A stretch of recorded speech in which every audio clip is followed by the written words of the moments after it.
1, 2, 3, 4, 5, 6, 7.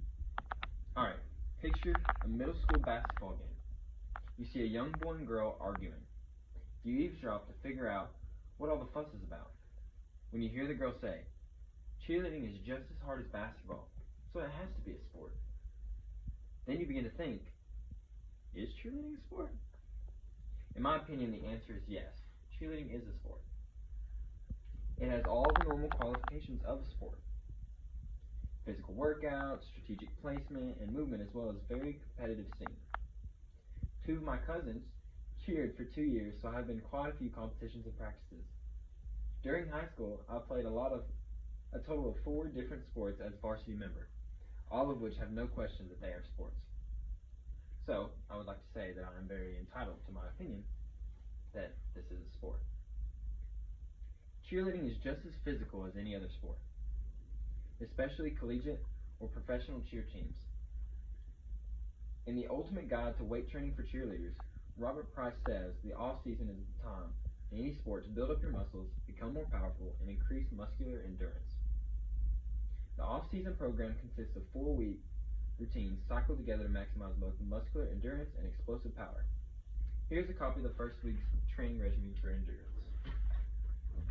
So to you, this is just week 1 through 4, all the days for these weeks. Pass it around. I was going to take a look at it. Go ahead and notice what workouts they're using throughout this training program. A lot of these are going to be very difficult compound movements that are going to work on the shoulders, work on your core, and there are a lot of reps. So a normal workout, if you were just starting in the gym, you're going to go for around 8 to 10. If you're going for higher reps to get more muscle gain, 15 is where they're at, and that's what they're doing all these, and this is just for endurance. So they're not training power, they're not training anything like that. This is simply just to be in shape enough for competition. And another thing to notice is, along with this workout that they're doing before and after all cheer practices, they are also going to be doing stretches and stunts, and they're going to be practicing all these different things. So just keep all that in mind while you're looking at this. Alright, everybody's seen it? I'll continue on. Like I said, this is just the basic training that a cheerleader has to go along with their regular training regimen for actual cheerleading stunts. Alright, so now let's compare this to other so-called sports. One of the sports I was a varsity member of was tennis. Our training regimen doesn't even light a candle regimen you just saw. Tennis is also a very respected sport, one of the top watched in today's world, and their baseline training just involves a little conditioning and a repetition of serves and certain hits. Like you've noticed, I'm sure all of you know Selena. Y'all know what I'm talking about, the tennis star. I would also like to note that the training regimen is just for a baseline cheerleader, to train their body for flips and tricks they might need to attempt. This regime would most likely be much harder for people who are based of stunts. So the base people for stunts have to push cheerleaders up, usually hold them up by themselves. So this regimen would not be hard enough for them. They would need a lot more strength for this.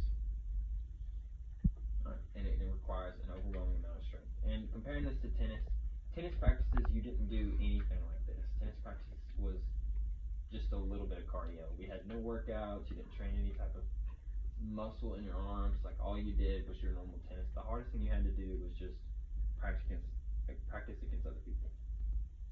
Alright, so our second topic for why cheerleading is a sport. Cheerleading takes a lot of mental strength as well as memorization.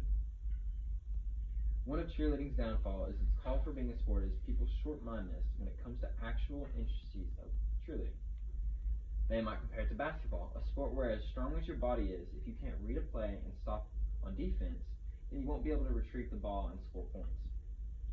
Now, cheerleading, you may not have a need for a game sense like basketball does, but mental fortitude is needed on another level. In Cheerleading and the Gender Politics of Sport, Laura Gonstaff says, "We are told to be in full makeup, to do our hair because we're performing. If you're not wearing lipstick, the first thing the coach will say to you is, 'Why isn't your lipstick on?' This evidence shows how behind the scenes of cheerleading performance goes. Not only must the cheerleader be in utmost shape, but they also have to worry about their appearance. Full makeup, nice hair, and a smile are all required parts of their performance. Now, to compare this to another sport, I consider wrestling and cross country to be two of the most difficult sports out these. Both of these sports require very high endurance and mental fortitude. Wrestling is about 6 minutes of straight bodily exhaustion using every muscle in your body to outwit and outpower your opponent. Cross country is basically a punishment where you run for around 18 to 20 minutes at your highest speed that you can. And this may be longer depending on how slow you are or how fast you are. Right. And then all during this time that you're running, you're constantly resisting the urge to stop and take a break. But in neither of these sports am I required to look my best. If you watch a wrestling match, the hair is all a mess, some of them are bleeding, drooling, all these different things are going on, yelling, getting slammed on the ground. Like you're not required to look your very best. Bruised up, doesn't matter. No smile has to be on your face while you're wrestling. I promise you it won't be. Cross country, you're on your second mile, burning your legs. You got a stitch in your side. You won't be smiling, and you don't have to be required to be smiling. Nor you have to worry about your hair, or you have to worry about how your face looks, if you're sweating too much and mascara is running or something like that. None of this you have to worry about. So here you are having to worry about all of this while you are sweating up a storm, getting super out of breath. It's a lot. In these other sports, you can freely say or show whatever emotion is attacking you at the moment. Cheerleading is different though. If you sprain an ankle, you have to keep going. There's no stopping for spraining an ankle. If you were dropped from a stunt 6 to 8 feet in the air, it's still got to go on. They either move you to the side or they'll just keep you going in the back. Like it's no stopping there. No matter the circumstances, to get your win, you must keep smiling. Another thing to note for cheerleaders is there's no second quarter or seventh inning you compete for. You only compete for 2 minutes, and if it isn't good enough, you lose. There's no comebacks. You can't bring it back. You can't have a locker room pep talk. It is simply if you didn't do good enough and didn't score enough points on your performance, it's over. So the stakes are high. Now, one of the main parts of sports is competition. Every sport has competition. Football, basketball, running, boxing, they are all trying to show that they are the best of the best. The highest form of sport competition would be the Olympics, in my opinion. I'm sure we can all agree that competing across the world against athletes in other countries could probably be the highest form, unless we could go to a different planet or something like that.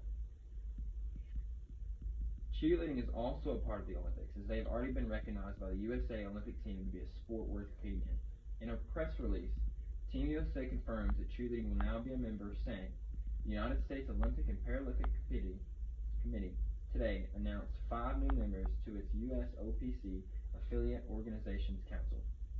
The newly amended members, whose active status begins effective immediately, are United States Muay Thai Federation, USA Cricket, USA Federation for Sport Cheering, USA Kickboxing, and USA Lacrosse.